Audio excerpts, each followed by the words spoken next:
Hello and welcome back. This is Kamalakar Rapaka.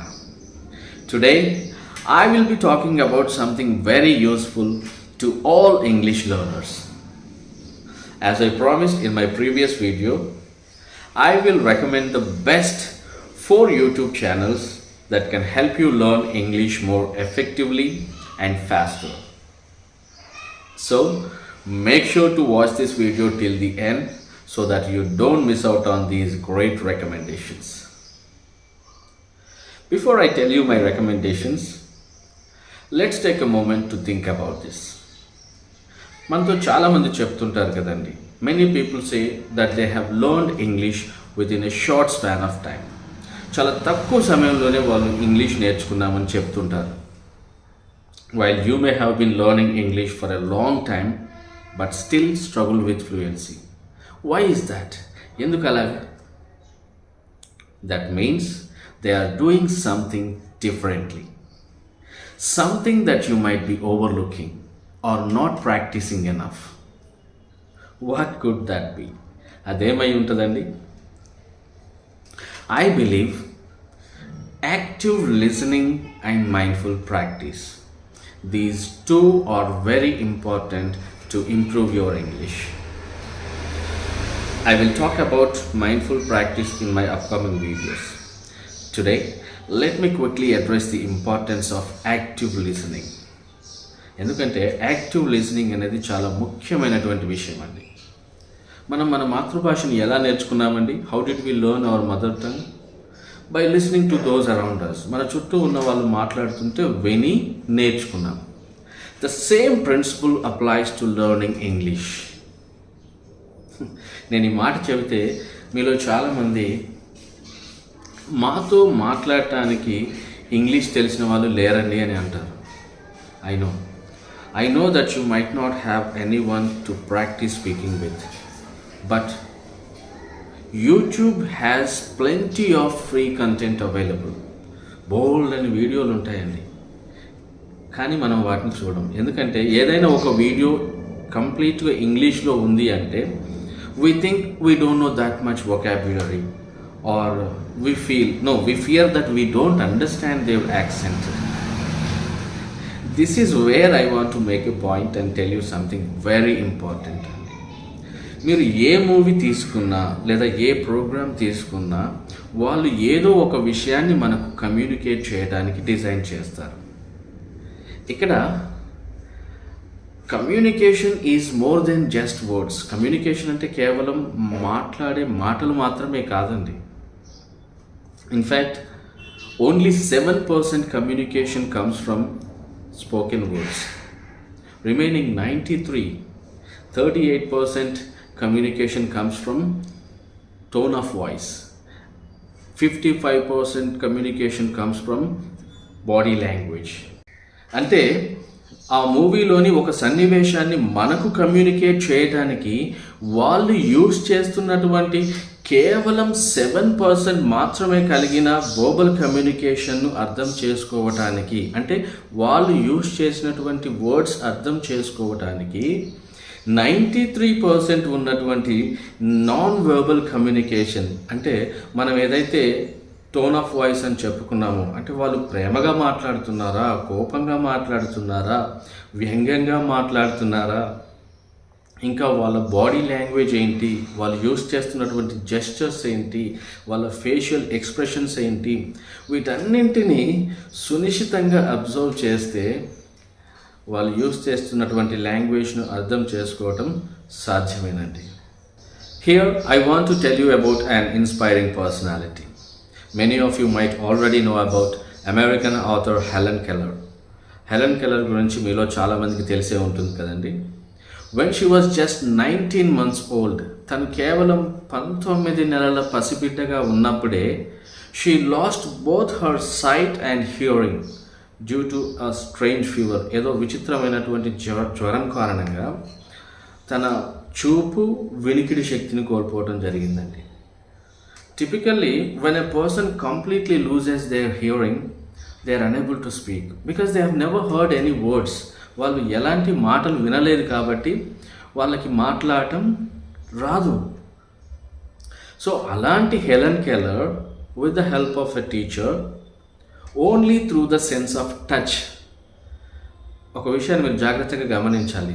మీరు ఒక వస్తువును తీసుకొచ్చి చూపిస్తే తనకు కనపడదు, అలాగని అదేంటో చెప్పినా కూడా వినబడదు. Only through the sense of touch Helen Keller రాయటం, మాట్లాడటం నేర్చుకుందండి. ఆ తర్వాత తను చాలా పుస్తకాలు రాయటం జరిగింది, చాలా బుక్స్ రాసింది. సోషల్ యాక్టివిస్ట్గా కూడా తను చేసిన సేవల గురించి చెప్పడానికి నా ఎక్స్పీరియన్స్ సరిపోదు. సో నేను ఇక్కడ మీకు చెప్పేది ఏంటంటే, చూపు లేని, వినికిడి శక్తి లేనటువంటి హెలెన్ కెల్లర్ చదవటం, మాట్లాడటం నేర్చుకోగలిగితే ఒక మూవీలో ఏం జరుగుతుందో చూడగలిగేటువంటి మనకి, వాళ్ళు ఏం మాట్లాడుతున్నారో వినగలిగేటువంటి మనకి అర్థం చేసుకోవడం అంత కష్టం అంటారా?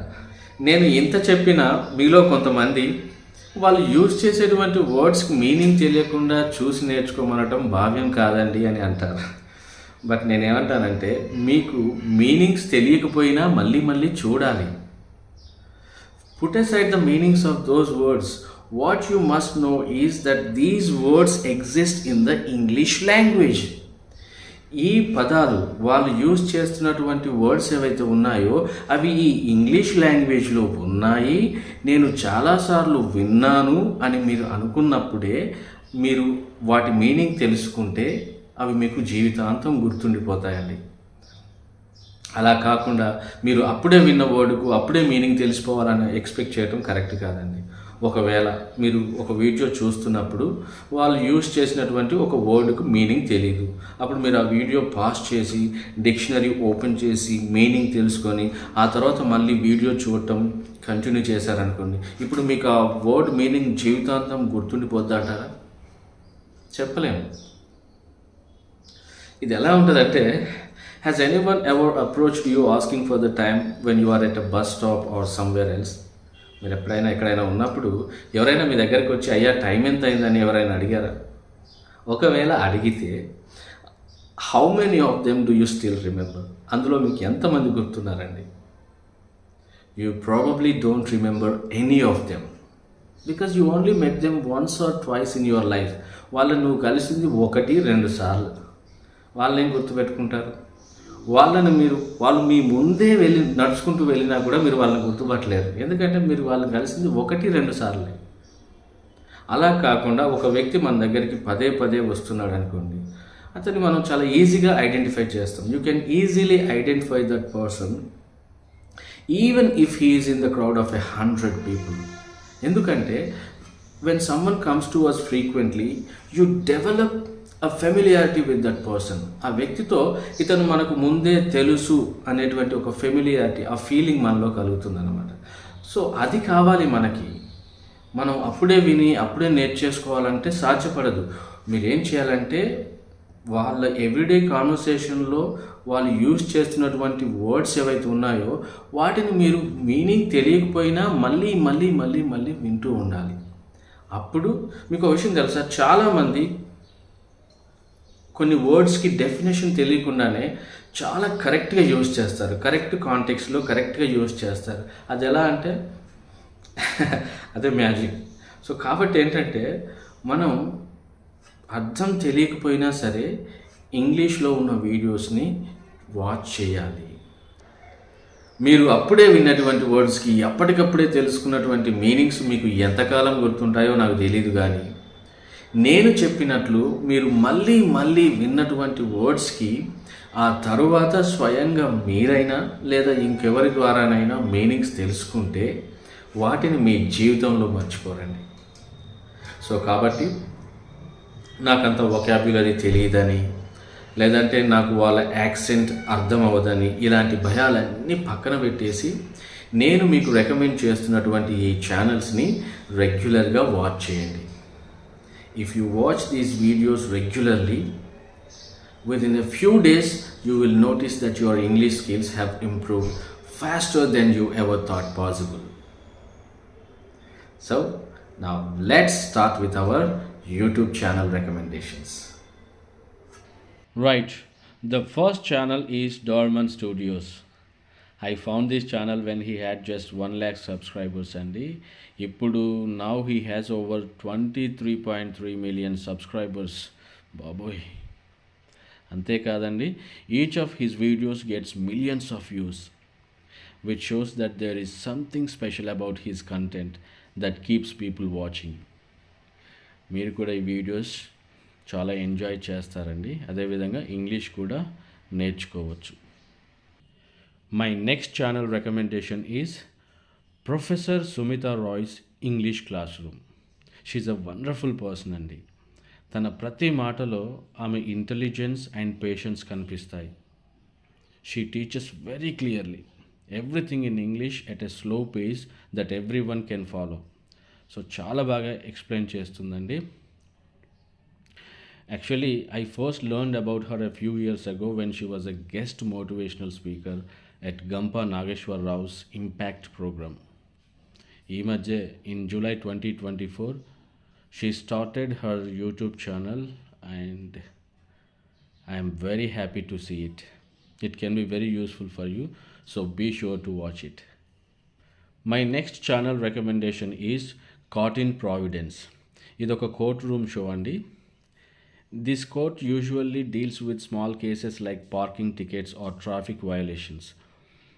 కానీ ఇక్కడ ప్రత్యేకత ఏంటంటే జడ్జ్ ఫ్రాంక్ క్యాప్రియో ఈ రియల్ కేసెస్ హ్యాండిల్ చేసే విధానం హృదయాల్ని కదిలించే విధంగా ఉంటుందండి. సో మీరు ఈ షో చూడడం ద్వారా ఇంగ్లీష్ మాత్రమే కాదండి, ఇంగ్లీష్ నేర్చుకోవటం మాత్రమే కాదు, గ్రేట్ వాల్యూస్ కూడా మీరు నేర్చుకోవచ్చు. And the last YouTube channel is Movies and Series. These are Russian movies dubbed into English. maybe మనకు చాలా ఈజీగా అర్థం అవుతాయండి. Many people watch these movies to learn English. If you regularly watch these channels, YouTube will understand your interest and suggest more similar channels to you. So that's it for today. If you like this video, please hit that like button and share it with your friends and family members. Happy learning.